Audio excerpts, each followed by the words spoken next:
Air is all around us.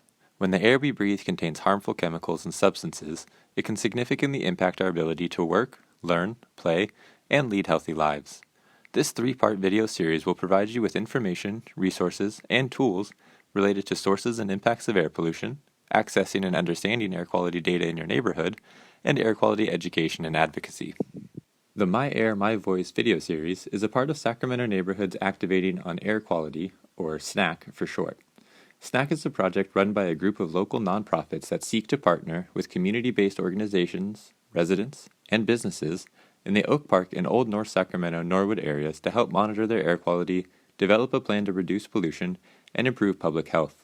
You can learn more about the projects at walksacramento.org/SNAQ.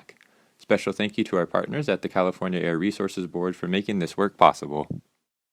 The Sacramento region's two biggest air pollutants are ground-level ozone and particulate matter. Highest during the summer, ground-level ozone is created by chemical reactions involving sunlight and harmful gases from human activities like car exhaust, trucks, buses, and agriculture. Highest during the winter, particulate matter is microscopic particles that are released into the air from many different sources, including fireplaces and wood stoves, cars, trucks, construction equipment, or natural sources like wildfire smoke.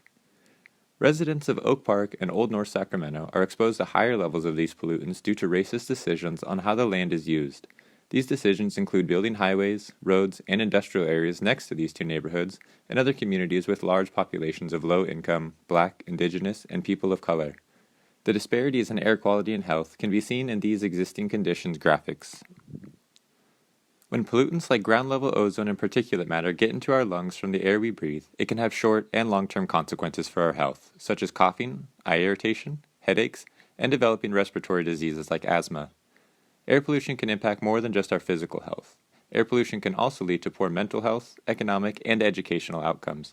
For example, if you are living with severe asthma and there is a bad air quality day, you might not be able to go to work or school. According to the U.S. Environmental Protection Agency, asthma is the leading chronic illness that is responsible for students missing school. As you might recall from the existing conditions graphics, residents of both Oak Park and Old North Sacramento Norwood have higher rates of asthma when compared to most of the county. It's also important to note that communities with Black, Indigenous, and people of color tend to have higher rates of asthma across the nation due to racist decisions related to how we use our land. Please note, your risk of adverse health effects depends on your current health status, the pollutant type and concentration, and the length of your exposure to the polluted air. Certain groups, including older adults, pregnant women, and children, are considered more vulnerable to the health impacts of air pollution. These are known as sensitive groups. Hear from some of your fellow community members about how air quality has impacted their health and well-being. Now that you understand the sources and impacts of air pollution, stay tuned for the next video to learn about how you can access real-time air quality data in your neighborhood.